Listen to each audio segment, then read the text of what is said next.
Today's episode starts with a simple question. When was the last time you came back from holiday genuinely refreshed? Because for lots of us, we spend weeks trying to get ahead before we leave. We promise ourselves we're not going to check those emails and then obviously check them anyway and come back feeling like we need another week off. So why is switching off so difficult, especially for people who care deeply about their work?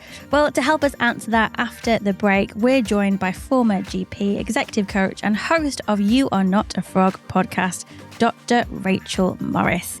She's sharing her 5 top tips to actually switch off this summer and explain why so many leaders and high achievers struggle to properly rest. We'll see you after this very quick break.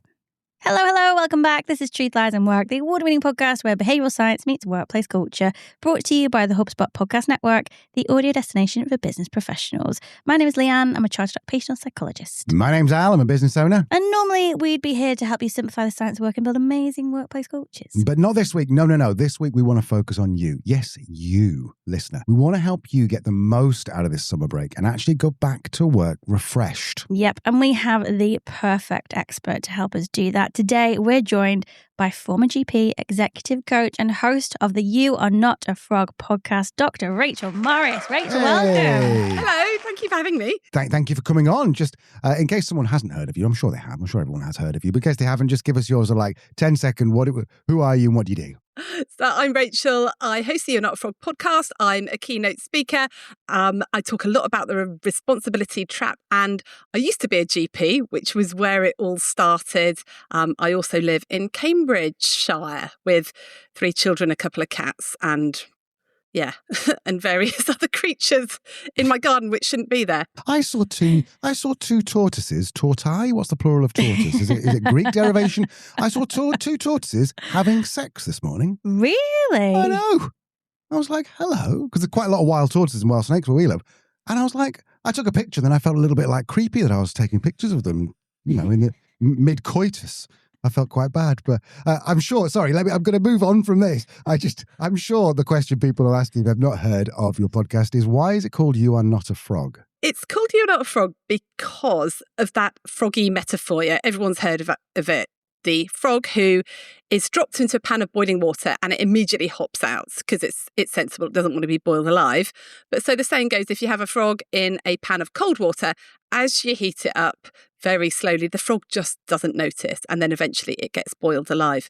Now, I used to be a GP, and there was an article that came out in 2016 which compared GPs to frogs in boiling water. It said the workload has built up so slowly that they haven't noticed the water getting hotter, and now everyone's just leaving because of it. Or that seems to be the major reason why GPs under the age of 50 were leaving the NHS, because of the effect of their jobs on their well-being. And I thought, well, that's a real shame, isn't it? Because you're not a frog. We're not frogs. Like, you don't have to just burn out or have to leave. There must be a different way of doing things. So that's where the title has come from. I must say, I didn't consider all the implications of that title, because now a lot of my clothes are green and people keep sending me frogs, and, I hadn't really thought about the green branding colour. But the title has stuck, and we run lots of sort of froggy events and things like that for people in high stakes, high stress work like medicine. And what are the types of conversations you have on the podcast, Rachel? If nobody's listened to it before, how do we get them over to your show? Because it is brilliant. I started off just wanting to help people beat burnout and work happier. But as the show's evolved, we have really ended up on one subject that everyone struggles with, and that is boundaries, how to say no, how to carry less, how to ditch the responsibility, the overwhelming responsibility that we feel, yet still do a good job. So we talk a lot about the fear, the shame, the guilt that goes with all of that, and what it's like to work in roles where you deeply care about your work, you deeply care about the people that you serve, but you can't possibly do everything that you have to do. So how do you choose what's the right thing to do? How do you choose what's not? And more to the point, when you choose what's not, how do you put it down without upsetting everybody? And I think everything you've just said there is just really going to resonate with people listening, going into the summer holidays, having to juggle even more than they normally do. And it's 35 degrees and half the country is on fire. There's a lot going on. Before we go into the kind of the top 5 tips to really help people switch off. And I have a feeling we'll be talking about boundaries as part of those as well. Why do you think so many people struggle to switch off to the point where they'll get back from a holiday, or things will go back to normal in September and they feel more exhausted than they did before? I think the simple answer is work doesn't stop, does it? I mean, everything just carries on while you're away, but you've got half the workforce, plus you've got double the work at home often. So it's this perfect storm of still having to serve your customers and your clients over the summer, where maybe work goes down a bit, but then everyone's away, so everyone's having to cross cover. You've got more stuff going on at home that you've got to sort out often, or even if you don't have kids, you're having to cover other people who do have kids and have all gone away at the same time. So we're just managing more, and also I think the usual routines have just gone, like the usual stuff that you do, even if you don't have kids. Like I go to a circuit training class, that's just stopped for some reason over the summer. So I don't have those normal routines and rituals that I do to keep myself well. And those little buffer points that are there in the week that you just sort of get used to, they've gone as well. So I just think it's this perfect storm of everyone thinking they need to have a good time and relax. Of course, we do have a good time, but having a good time often not that restful and takes quite a lot of organisation. And so I think the emotional load goes up as well as the actual workload. And then we wonder why we get September, we're absolutely knackered and feel like we need another holiday. Do you think, Dr. Rachel, that the people who need the rest the most are some of the most, they find it the most difficult to turn off? Or is that just anecdotal? 100%. Because the people that need the rest are the people that are always on, the people that probably care the most, that go above and beyond. They're the people that see the things that haven't been done, so they just pick them up and do them because somebody's got to do it. Or they're people who, if you own a business, you can't just turn around and say, right, I'm off on holiday. If that doesn't happen, that's fine. If you're responsible for the whole thing, and if things go badly wrong, you could lose your livelihood, or there's people depending on you for their income. So it's almost like the more responsibility you have, the harder it is to turn off, just because of the consequences of what happens if you do turn off, or if you miss something. And then I think you get into this pattern where you're so used to just working and probably overworking, that work becomes your default. And then when you do rest, you start to feel a bit guilty, like there's something wrong. And so your brain is always sort of scanning the horizon for problems, even if there aren't any. So it's very hard for people just to stop. And even when you do stop, if you've been running at 100 miles an hour, it's very difficult to just stop. There's this sort of period of deceleration where your brain is probably still going. You are still thinking about work for a time. And so stopping dead is really, really hard. And it's more like a controlled deceleration. If you've ever been on holiday where the first few days you just spend thinking about work and this really important thing you've got to do. And then by 2 weeks' time, that important thing, it really is not that important anymore. And you just think, oh, sod that. It actually wasn't that important in the first place, but because you just gained a little bit more perspective. But it's really hard when you are working so hard, running so fast, and then it becomes very difficult to tell the difference between what's urgent and what's important. So should we get into these tips then, Lee? Yeah, I think we should, because from everything you've said, Rachel, it does sound like summer is a particularly risky time for people who might be suffering from stress and maybe even symptoms of burnout. So let's give them some tips and some tactics to hopefully avoid that and actually switch off. You've put together 5 tips for us. I wonder if you could talk us through your first tip. Well, tip number 1 is to book your recovery slots first, before anything else, before the work fills things up. I have 3 children now. They're all a bit older, but when they were school age and toddlers, I knew they had to be looked after in the summer. And of course, I was a GP going off and working. And at that point, that was before COVID, there wasn't much working at home. Not that working at home is any better when you've got kids. I used to start worrying about summer in about May. What am I going to do with the kids? How am I going to cover all the childcare? That would be going on in my mind. And then all summer, I would be working right up to the line, and then you'd leave really early to go and get the kids from their whatever summer camp you'd got them to. And then you'd be working in the evening, then you'd be packing to go away. And there was absolutely no buffer and absolutely no time to recover. And like I said earlier, the workload was doubled because you've got to cover anyway.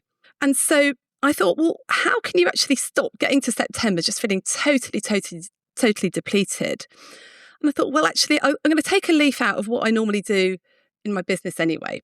So if I do a lot of speaking, if I've got a talk coming up, like it's a new talk, I know that's going to take quite a while to prepare, and it will weigh on my mind until I've booked a slot to do it.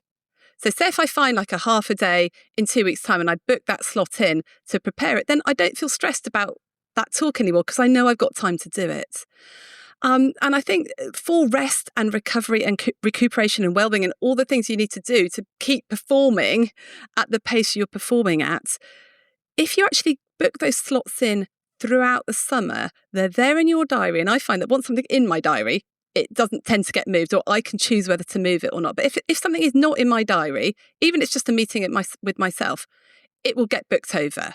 I'll just say yes to whatever the most urgent need is around me. So knowing that you've got those slots in, I think is really, really helpful. And it doesn't always just need to be a slot for going sitting under a tree. It might be a slot for checking your emails before you go back to work. You know, so many people absolutely dread the weekend before they go back to work, and they spend all of Sunday night just going through their emails because they know they're going to open up 1,000 emails and they just want to know what's coming at them. Well, what if you booked like 2 hours halfway through the week before, just had those slots in your diary saying that's when I'm going to check the email, so that last weekend doesn't feel awful? And what if I book a day in September after I've started back, but a day that I'm not going to fill at all? So that's where some of the overflow stuff that I haven't got to is going to get to. So you're already building in your buffers.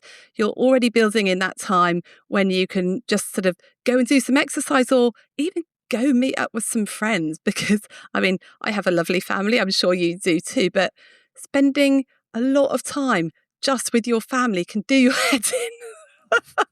And so actually booking just to go and have a bit of time with your mates like you haven't seen for a while could be really good. So just think about what is it that you're going to need and book it in your diary, and give it a slot in your diary.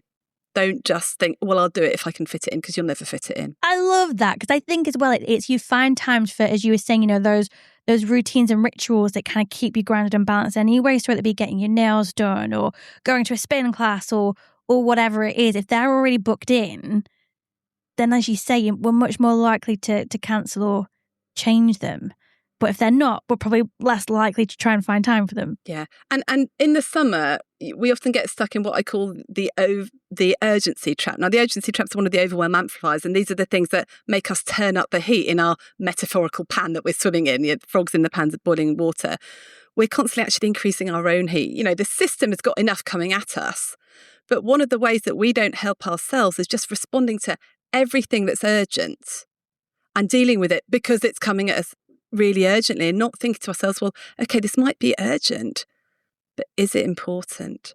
Do you think, Dr. Rachel, that some people who respond to everything that's urgent are kind of, it's almost like they're taking on someone else's priority? Like I heard an example of someone saying that your email inbox is someone else's priority inbox. It's not yours. But then it's often quite difficult to go, no, I'm not doing that. I'm going to say no, or I'm just going to leave it unread for a couple of days. Yeah. It's really, really difficult. And it's doubly hard for people in the high stress, high stakes jobs who feel responsible for everything. Because if stuff doesn't get done, you just think, well, if nobody else does it, I'm going to have to. And emails are a nightmare. Email is an undifferentiated delivery system that works for other people, but not for you. This is one inbox that everything lands in. So no wonder you get worried about it, because there could be something really urgent and really, really important. And there could just be a trivial, they've CC'd you into an email because they're too lazy to actually write the email properly and say who it's for and what the action is. But they all land with the same urgency. And then people put those red receipts on them. So, have you read it or not? Tell me. And what happens is we end up treating all our emails the same, rather than just sifting through and going, okay, what deserves my time? What doesn't? What's important? What's not? I always say to people, if someone puts a piece of junk mail through your letterbox, you don't feel you've got to respond to it, even if they address it to you or whatever. But so why do we feel we have to respond to stuff that's in our inbox? That's one thing. And just because somebody's asked you to, and even if it's somebody why do you have to? You don't have to say yes to it. But we feel we ought to because we're good people. I feel as well, Rachel, there's some things that if you're your own business owner, you can really commit to, or if you're a leader and you have employees, encourage them to do this, is the out of office message. I've heard some brilliant ones recently. I emailed somebody from Metro Bank, a guest that we had on, and I got her out of office, and it basically said, I'm on annual leave until this date. During that period, all emails to this inbox are going to be automatically deleted. If it's urgent, contact this person. Otherwise, email me again when I'm back, which I thought was brilliant. And then was it Dr. Jake we were talking to who said that in his out of office, he puts, I'm going to come back to loads of emails that I probably won't get around to checking. So if it genuinely is urgent, reply to this email again saying, and put urgent in the subject. So then when you're kind of scanning through, you can see what's actually important, even though it's what they deem important, I guess. But have you heard of things like that, little out of office tips? Totally. And I've even heard people say you should use your out of office more just to let people know what you're up to. So, for example, I'm going to be writing a book. Well, I am writing a book and I need to really focus on it. So at some point, I'm going to have an out of office going, I'm currently in monk mode, writing my book. If your email is urgent, do this. Or even just a PS, on your normal email, just tell people what you're up to. If it's your day off, say, I'm not here today, but I will aim to reply within 48 hours if it's important, or just make the most of the PSs or just the little bits underneath your general signature saying, I check my emails twice a week on a Monday and a Friday. I mean, some people will be falling off their chairs to hearing that, but on a Tuesday or a Friday, if it's urgent, you know how to get hold of me. So you're just sort of giving people some parameters about when you're going to reply. But the other thing I heard is that each email that you send generates 1.2 emails in return. So you get these ridiculously long, thanks very much. Oh, no problem. Hope you're okay. Yeah, I'm fine. And then you're like, when does this ever stop? So me and my team, we've started writing blah, blah, blah, blah, EOM, end of message in the title. So firstly, that's the end of the message, but also NNTR, no need to reply. So you don't get the thanks for letting me know. Or if it's just an information email, just put FYI only. So the person can glance and doesn't have to do then the mental job of thinking, do I need to reply? Do they want my advice? What do they want from this? So they're just letting you know and then filing it. And in my organisation, we've actually taken all our tasks off email. We won't let anyone give you a task in email because your inbox is a really bad to-do list. It's really hard to keep. So, emails are for replying to things, whatever, and you don't need to reply to everything if you don't want to. But we have the tasks we're allocating on other systems, which you can store things according to the project rather than according to when they came in, which is essentially what emails are. I love that. NNTR. No need to reply. Using that from now on. Fabulous. Or you could do what I do, and that is just not reply to any emails. And if it's important, they'll email again. It generally does. It will come back from annual leave and he'll look through and he'll just scan. And if he either wants to hear from this person or likes this person, then you'll read them, won't you? And then you just go select all, archive. Yeah, that's it. Because it's important, they'll email back. Stresses me out a little bit. Yeah, I can imagine. Okay, so tip number 2, Dr. Rachel. So get clear on what is in your control over the summer. I think so many of us get so stressed because we're trying to take control of stuff we just can't control at all. So I think, in the medical world, people get really stressed about the rota. I mean, you can't really control the rota very much unless you're the practice manager or the rota person. You can't control what other people are doing. You can't control what leave they're taking. You can't control when the school's open and shut. You can't control the weather. There's so many things you can't control. One of the things you can't control is the demand. So the demand for your services, the demand from patients, the demand from your team. One thing I've noticed in people who, are very responsible and very caring is that they try and take a lot of control over things that they haven't got any control of. And they feel very responsible for these things as well. So, for example, if a client can't get the service that they need and out of hours or on holiday, and you're not in control of that, rather than going, I'm so sorry, yeah, this is rubbish, isn't it? We don't just feel stressed, we feel really guilty about it. But we can't control it. You see it with with GPs when they're referring patients for hip operations and the waiting list 18 months. They feel dreadful, really guilty about the waiting list. They can't control it. So I think one thing that makes the stress better is just focusing on what you can control, not on what you can't control. And over responsibility is one of my overwhelm amplifiers when we do feel very stressed and anxious and frustrated over the stuff that is totally out of our control, that there's just no point. You can't control it. You can't change it. And what you're doing is just arguing with reality. You might as well just let it go. But just recognizing what is in your control and what's not can be quite difficult. So I just get people to draw a circle on the middle of it on a piece of paper and say, well, everything inside the circle, inside my zone of power, is what's in my control, and everything else isn't. And that could be really, really helpful because it shows you what to focus on and what not to focus on. I suppose that also works for the actual holiday itself, because you could put outside that circle whether it's going to rain. You could put outside the circle whether you're going to get a delay, whether a taxi's not going to turn up. And that just takes the stress completely out of it. I mean, if you want to just find out or want to desensitize yourself to rain on holidays, then do what we did as a family when we were kids, is just go to Scotland every single year.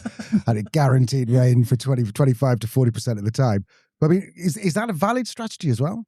It was very valid. I mean, the Stoics were teaching this. Like, I did not come up with this.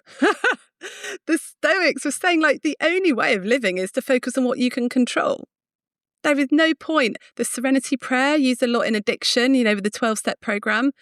Grant me the serenity to accept the stuff I can't control, the courage to change the stuff I can, and the wisdom to know the difference. Now, when you do work that really, really matters, it's hard because sometimes the stuff that you can't control really matters. Like, it's really important. So we're not saying you don't care about it. You can care deeply about it. But if you can't control it, you can't do anything about it. And when we talk to doctors about this, they're like, yeah, but what if someone's told you you're accountable?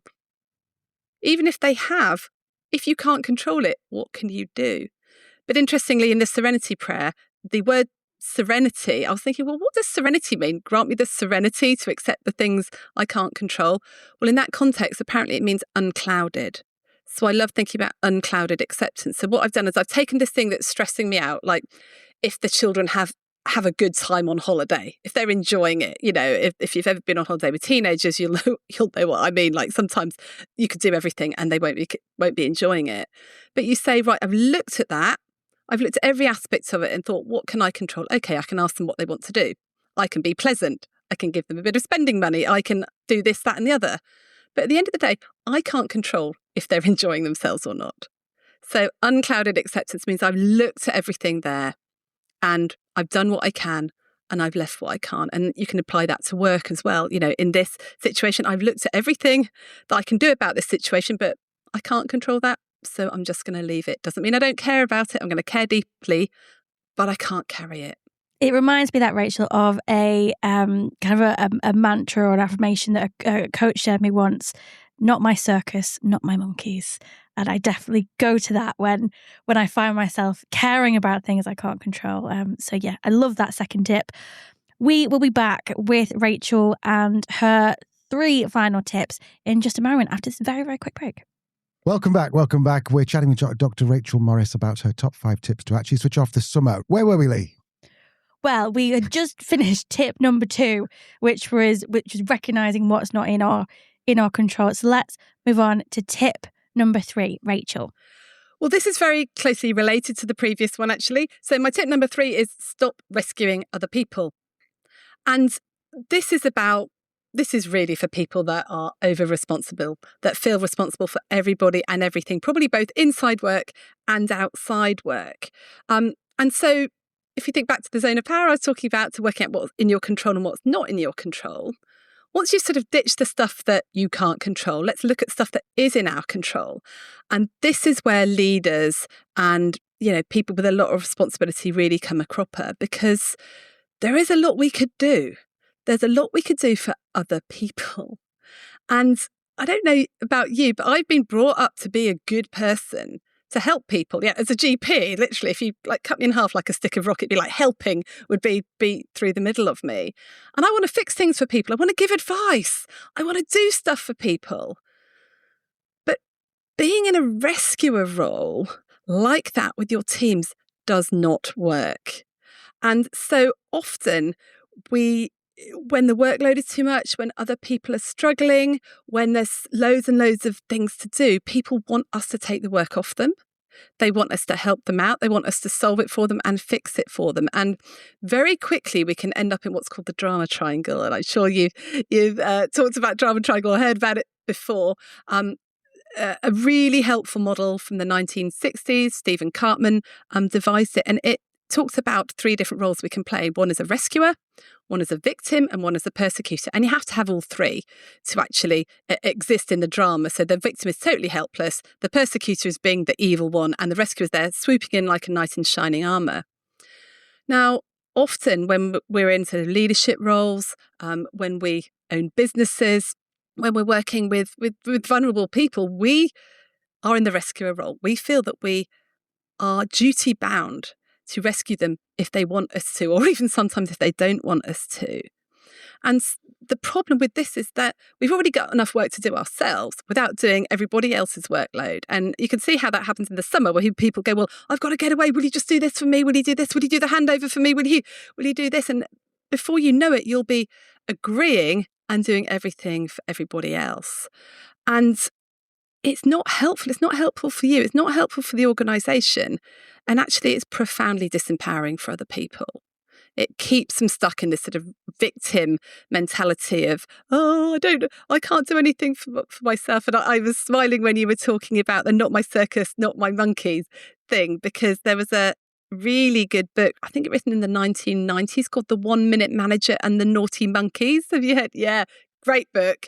And it's a really great example of the difference between being a rescuer and actually letting other people take responsibility for themselves. It basically tells you that, say if you're a manager, someone comes to see you and they've got all these naughty monkeys jumping around. They don't know what to do with them. So they say, oh, can you help me with the monkeys? And you say, oh, all right. And you take the monkeys off them and they go, brilliant, thank you. And then they run out and you're left with all their naughty monkeys. And I think in the summer, we're often left with everybody else's naughty monkeys at home and at work. Whereas if we want to step out of the drama triangle, and one of the ways to do this is take more of a coaching approach, which I think is really the only way to lead sustainably, is to say, okay, let's look at these naughty monkeys together. And I can ask you questions. I can work out what you would like to do about it. And I can, support you in that. But let's give you the naughty monkeys back. You can leave with them because you are empowered. You know what to do. You can deal with that yourself. Well, it's just human nature to want to help, isn't it? If someone says, can you help me? Then most people will be like, yeah, sure. What can I help you with? It's very, very, very difficult. So, Lee, do we want to move on to tip 4 or any questions about tip 3? I have a small question about tip 3. In that I think there can be a danger when we're in that rush, like finishing things up at work, we're in just like hyper problem-solving mode. And everything starts to look like a problem that needs to be solved. And then we find ourselves at home trying to again solve everybody's problems. And as you say, in a way, rescuing them. And one thing that Al and I often talk about with each other is, do you want to be heard, helped, or hugged? And it's like, I'm still going to help you in whatever way you need, but that might just be that you're on a rant and you just need me to hear you out. Or it might be that you've had a crappy day and you just need a hug. And do you ever see this in kind of high performers or the people that you support, where they will kind of keep work mode on during those first few days of holiday to a point where it can start to kind of irritate other people? I'm sure they can. Yeah. I mean, I find myself giving advice to my friends the whole time and advice to my family. So this works just as well outside the workplace as it does inside the workplace. And in fact, I would even use that heard, helped, or hugged as a leader. I mean, you might not want to hug your employees. Don't try this, But just being able to say, what do you want, if someone comes to you with an issue, you're at work, just saying, what do you want from me right now? Do you want me to listen? Do you want me to give advice? Or do you want just me to be a sounding board? And actually, even if someone says, oh, I do want your advice, even if you say to them, well, okay, just tell me the issue. What's the real issue here? And what have you already thought of? What could you do? 9 times out of 10, they'll have the answer. And what that does, it stops you having to solve it yourself and taking on the problem. And also, we're very arrogant if we think we're the ones that have the answer to that problem. Because a lot of the time, we don't have the context. We don't know what they're dealing with, particularly if it's sort of like interpersonal issues at work or something like that. They're the only ones that could find the answer anyway. But for people who are, very responsible, high achievers, they sometimes feel guilty for not rescuing because they think that's who they should be. Like, I'm the sort of person that always helps, that always rescues my team. For me, it's a mindset shift of thinking, actually, you are profoundly disempowering them. And actually, there's a great book called The 15 Commitments of Conscious Leadership, which I absolutely love. And they say that the rescuer role is actually the most toxic role you can be in, because it keeps your team members stuck, it's profoundly disempowering, and it encourages behaviours that lead to burnout in the team. My dad was a big fan of Tom. Talking of 90s books, my dad was a big fan of Tom Peters back in the day. Possibly a little before both your time. I studied Tom Peters as part of my master's, yeah. Right, okay. And he was like, the guy back in the day. And one of the things he said, which my dad enacted in his job, was, you can come to me for any time you want. You can come to me and ask me a question, ask for advice, whatever. You just have to come with 3 potential solutions.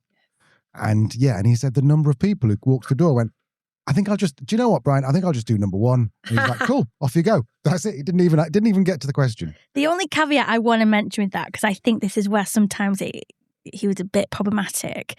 My father or Tom Peters? Tom Peters. No disrespect, Brian. Love you very much. No, Tom Peters is that it can, if someone's got like, I need to go with a solution, but I genuinely don't know because I'm in, maybe I'm in a complete state and I can't get my mind straight. Maybe I'm experiencing some symptoms of burnout, which makes that even harder for me to do. And I daren't go to my manager because he told me I can't go to him unless I go with solutions. So it's almost like it's a good way of kind of creating that coaching type relationship. But I think there is a slight danger in terms of psychological safety for somebody who's really struggling. What do you think, Rachel? Well, I was just about to say it depends on the psychological safety, because if the manager had said, just come to me with it doesn't even matter how mad they are. Your solution might be we fly to Mars and get a Martian to come and do it, or this. Just as long as I know that you've sort of thought it through to start off with. But you've always got to recognise the hierarchy and the power differential, and it might be really hard for someone in a team to come up with some solutions that they're not sure about. And I think that's a good leader would actually be able to coach that person to come to a solution. Say, what do you think the real issue is? And okay, what could you do? I've got some thoughts which I'll share in a minute, but I'd love to know what you think. No answer is wrong. Any suggestions worthwhile here? Because it might not be one I've even thought of. Exactly. Psychological safety is really important here. So that was tip 3, stop rescuing other people. And I feel that this leads really nicely into tip 4, because I think if we stop doing that, we might feel a little bit guilty. Yeah. So tip 4 is expect the guilt. Because I think if you put any of these tips into practice, you're going to probably feel guilty. So if you start to time block stuff in your diary so people can't book in with you as easily, you'll feel guilty. If you start to actually take the breaks, you're going to start to feel guilty. If you stop stressing about what's not in your control, you might feel a bit guilty. And if you want to take more of a coaching approach rather than just rescuing everybody, you might feel guilty, and you might also get pushback from other people. I think that's where we get this a little bit wrong. We make these plans because we know we need to protect ourselves in order to stay in our performance zone. But the minute we get pushback, our boundaries crumble. And we go, oh, all right, then I'll just do that. I call that biscuit boundaries, because we're not able to enforce them because we feel guilty. And I guess the problem with guilt is that we don't like it. But guilt, it's not a positive or a negative emotion. I think it's just like a warning light. It's like a symbol, my car has got this dashboard and there's this oil light that keeps coming on. Now, the oil light is actually wrong. It's saying you might need an oil change. I know that it doesn't. So I can ignore that. Guilt just says, oh, there's something that's happened that might not be ideal. You might need to change your behaviour. It doesn't say you have to change your behaviour. It just says something has happened or you've done something that somebody else doesn't like. Now, if I give a 3-year-old an injection, that 3-year-old won't like it. Doesn't mean I was wrong to give it. So guilt can be really helpful. It can mean that I can change my behaviour or notice that I've done something wrong. But the problem is the minute we feel guilt, because we're good people, we think that that is evidence of the fact that we've done something wrong or the boundary was wrong or we shouldn't have laid that boundary down. Actually, all guilt is evidence that the boundary is working. So if you get pushback, of course you're going to get pushback. If I say no to somebody, well, if someone says no to me, I'm not going to like it. I don't like people saying no to me, but it doesn't mean they're wrong to say no to me. It's not wrong to enforce your boundaries. And one side note, one thing that a lot of professionals in high stress, high stakes jobs get wrong is they don't enforce their boundaries and they think other people should enforce their boundaries for them, but only you can enforce a boundary. But when you get pushback, go, oh, of course I'm getting pushback. Yeah, of course my family don't like the fact I'm taking a day away from them. That's just them. That doesn't mean I'm wrong to do it. And we have to tolerate that discomfort of maybe not everyone approving of us all the time. Not everybody being happy with our decisions. Maybe even upsetting a couple of people or people thinking badly of us. Now, it's really uncomfortable. But unless we do that, we'll just be trying to please everybody all the time and we'll just accelerate the burnout and the heat will rise and we'll end up with that frog totally frazzled in the boiling water. Can I ask you then about the people who will be offended or upset about this, how we handle those? So imagine a situation where I've said to you, hey, Dr. Rachel, thanks for the interview. Can I send you a photo of something about my body so you can tell me something about it? Right? Obviously, that is not appropriate and that needs some rejection. But I feel like, we spent an hour together. She seems like a nice woman. So how would you deal with me being upset or about that kind of... Now, we can choose a different situation if you want. I was just thinking, what photo are you going to send me? And then you're like, so you can tell me what's wrong with it. I was like, what photos are you going to be sending me? And why is he saying that in front of his wife? Freckle. Yeah, I realised as I was saying the words coming out of my mouth, I was like, this is an odd situation. Can we go on? It happens. School playground. Honestly, school playground. Mums are like, oh, can I show you this kid's rash? Right? So it's a really good question. How do you say no to somebody without them getting offended or pissed off? Is that what you're saying? Okay. Or how do we handle it? Well, first of all, the most important thing about saying no is to take a pause. It's like when someone's asked you to do something, I don't know about you, I'm a massive people pleaser. In fact, everybody's a people pleaser. It's like, it's what keeps us safe, isn't it? You know, not pleasing people, that's an existential risk because when we were living in caves, our amygdala will detect a physical threat, a hierarchical threat, or the group threat. If people didn't like you, you'd be kicked out, you'd be probably die of exposure or eaten by a lion. So our amygdala detects people not liking you just as if a bus is going to come and run you over or you're going to be eaten by a tiger. So we will go straight into your fight, flight or freeze zone when you've got to say no to somebody. I call that being in the corner. You're backed into the corner. And it's not just fight, flight or freeze. It's fight, flight, freeze or fawn. And that fawn reaction is what a lot of us do. So I might try and say, okay, well, I can't really see that rash. We'll just send, okay, I'll have a look at it quickly. If that's okay, sorry to be difficult. You know, so we're going to over helpful because we're fawning because we want to make the threat go away. So when we are in fight, flight or freeze, we're in our sympathetic nervous system. The adrenaline is going around our body and all the blood literally gets diverted from your prefrontal cortex up here into your big muscles so that you can run away or, you know, fight the lion or something like that. So you're not thinking straight. So trying to give a reasonable answer when you're in your sympathetic nervous system, while you're in your threat zone, it's not going to work. So just buying yourself some time, taking that pause is really, really important. You can take the pause. Maybe just, can I check and get back to you? Or let me have a think about that. Or if you're in a meeting, I just need to really take a moment to think or go out or I don't know, get yourself out there and buy yourself some time somehow. And then you think to yourself, okay, what is the story that I'm telling myself right now if I say no?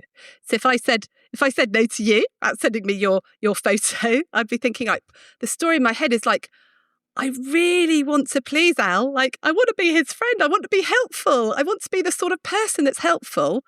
That's a story in my head. I want him to like me. And then I can start pause and think, okay, is that true? Like, if I said no to that photograph, does that mean I'm a bad, so I'm going, well, I'd be a bad person if I didn't look at it. I'd be a bad person if I wasn't helpful.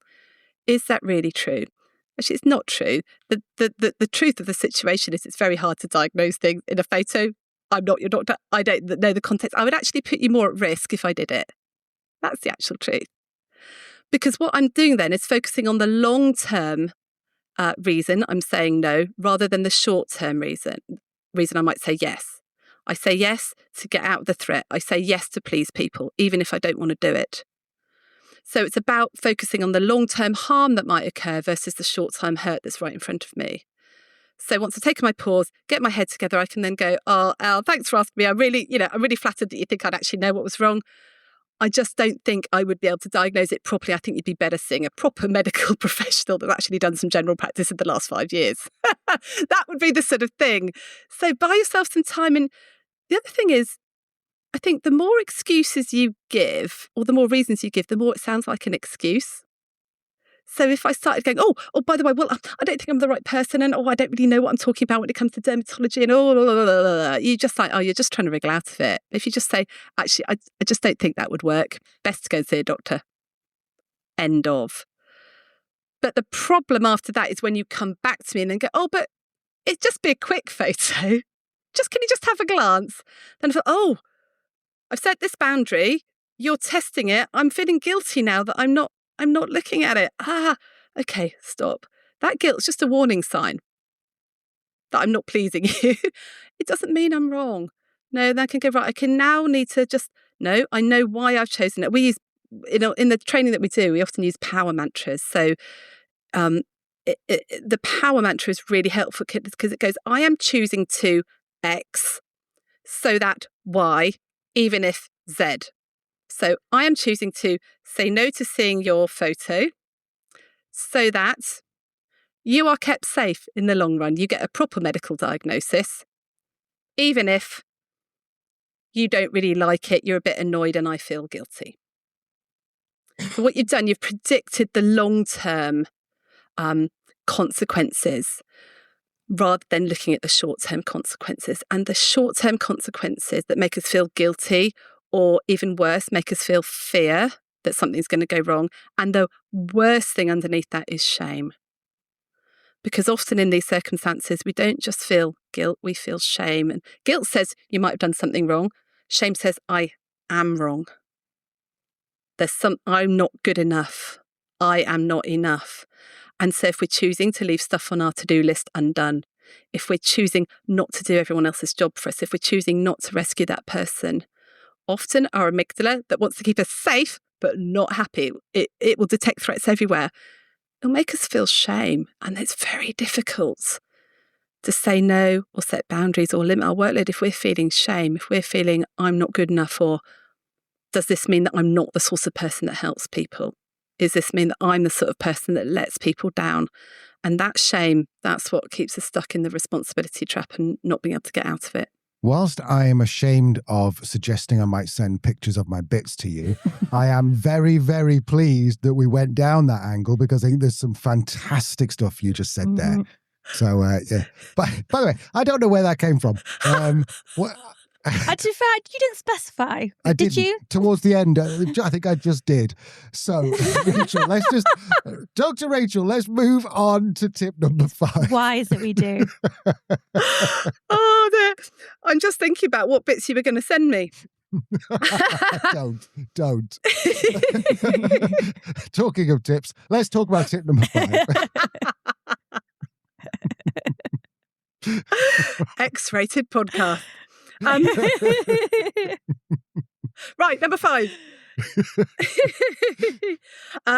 You don't need to earn your rest.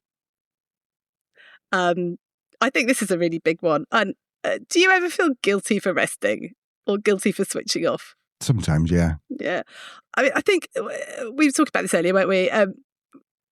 When you've been running at a million miles an hour, and you suddenly stop, your brain will just be like going, oh, what else do I need to do? But we've got so used to just working hard. And the success story I grew up with was if you work hard, you'll be productive, you'll be successful. And so then when I'm not working hard, what does that mean? But we seem to have got ourselves in this mode of operating where we don't respect the fact we actually need to rest. We think that I can only rest when I get to the bottom of my to-do list. And I don't know about you, but like I never get to the bottom of my to-do list, ever, ever, ever. But when we are basing our idea and our identity on our output, which is that success story, I am only as good as what I do, then if I don't do it, what does that say about me? And if I don't do it to the best of my ability, what does that say about me? That's why we're all often real perfectionists when we're in the responsibility trap. And so we've got ourselves in this way of thinking that we have to earn our rest. We've got to deserve rest. And actually, it's the opposite way around, that rest is a requirement for high performance. We haven't got that into our heads either. And I think we can get this, what I call the superhero delusion, that we can just work 24 hours a day and we never need to stop. I genuinely used to work 120 hours a week when I was a junior doctor, and I could not function. I was an absolute I don't know how I even walked back to my accommodation. We need to sleep. We need to rest. We need to do all those other things that keep us well. Rest is not optional.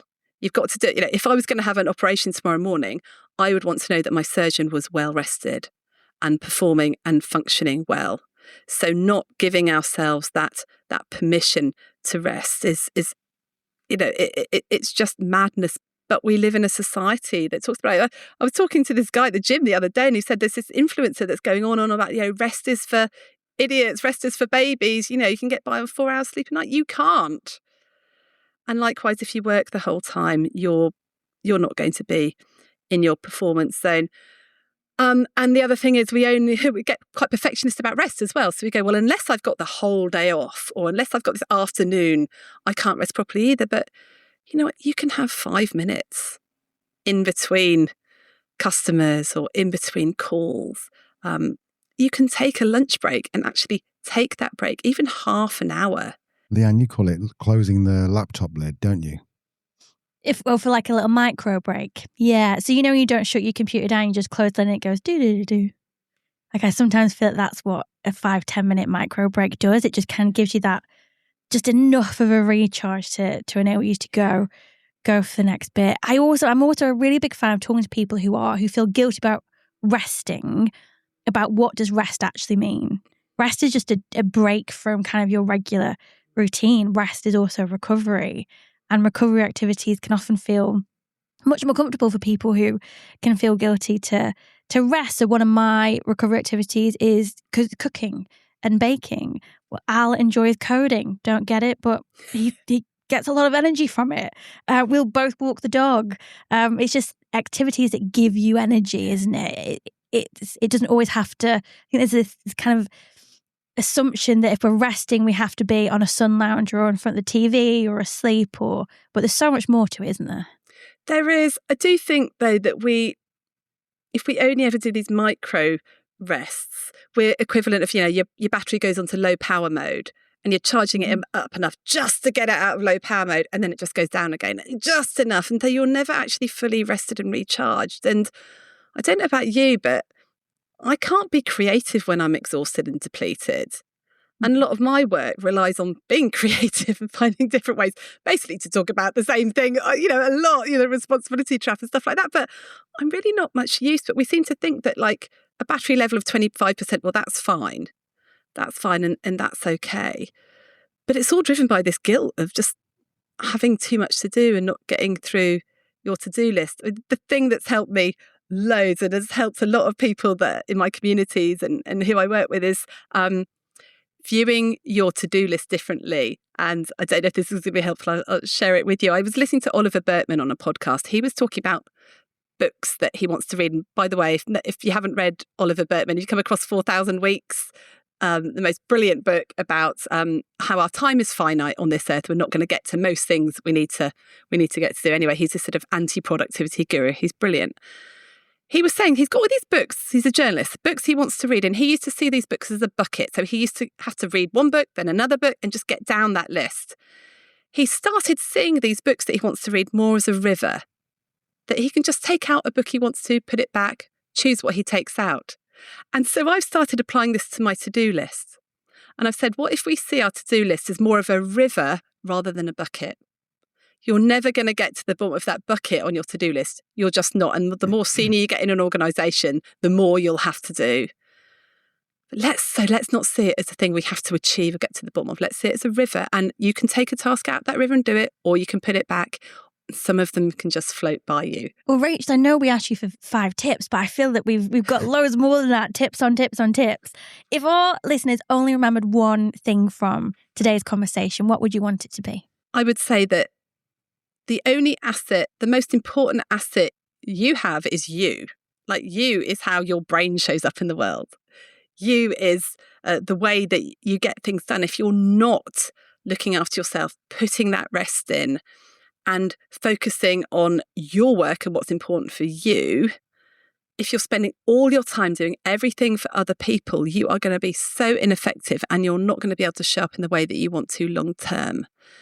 So unless you start to prioritize that and deprioritize meeting everybody else's needs, you are not going to manage that. So the one thing you can do for your well-being is to protect your time, manage your energy, embrace your finite capacity. The only way you can do that is by setting boundaries and saying no and being prepared to tolerate the discomfort of that.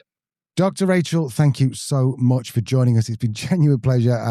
And sorry, I can't get over the tip thing. We'll just come back. I don't even know you. I've known you an hour. I have this effect on people. Everyone gets very rude around. Well, I'm quite rude myself, but, anyway. Oh, right, we should go out for beers. Defo. Rachel, Dr. Rachel, thank you so much for joining us. Can we just quickly go over those 5 tips again? Give us them 1, 2, 3, 4, 5. Okay, tip 1, book your recovery in before anything else. Tip 2, get clear on what's in your control. Number 3, stop rescuing other people.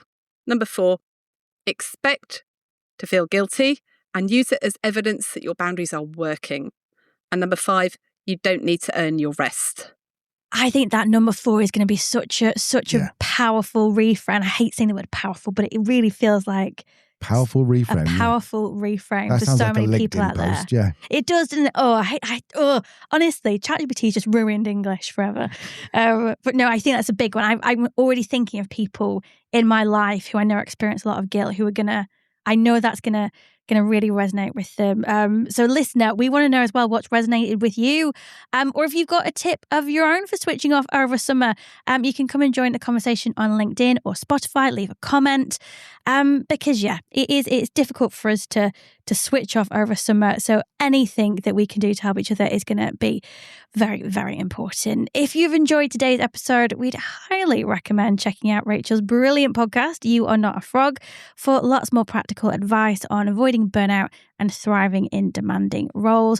Rachel, where else should people go to find out more about you and your incredible work, including your upcoming book? If people go to youarenotafrog.com, you can see the podcast. We've got playlists on burnout. We've got playlists on urgency trap and all that sort of thing.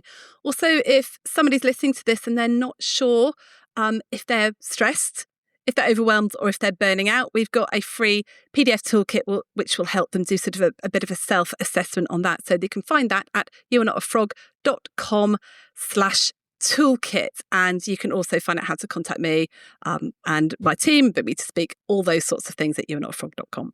And we'll leave all the links, of course, in the show notes. We will be back on Tuesday with another episode of our summer sessions. We'll be joined by Dr. Jake Chuba, different doctor. He's not a proper doctor, not like you. Not like you, Rachel. I will be asking one simple question. Am I the arsehole? It's something from Reddit. It's a Reddit thing. AITA is well known. We haven't made it up ourselves. It's going to be a funny one. We've had to cut quite a lot of that out just to make it airable, to be honest. So yeah, come and join that one. And then next Thursday, we'll be sharing a conversation I've had on another one of my favourite podcasts. It's called Friday, the Burnout Podcast with Kate Donovan. So until then, thank you so much for listening. Dr. Rachel, thank you for all your time and amazing advice. Shall everyone say goodbye? I think so. Thank you so much, Rachel. Thanks for having me. Great to be here.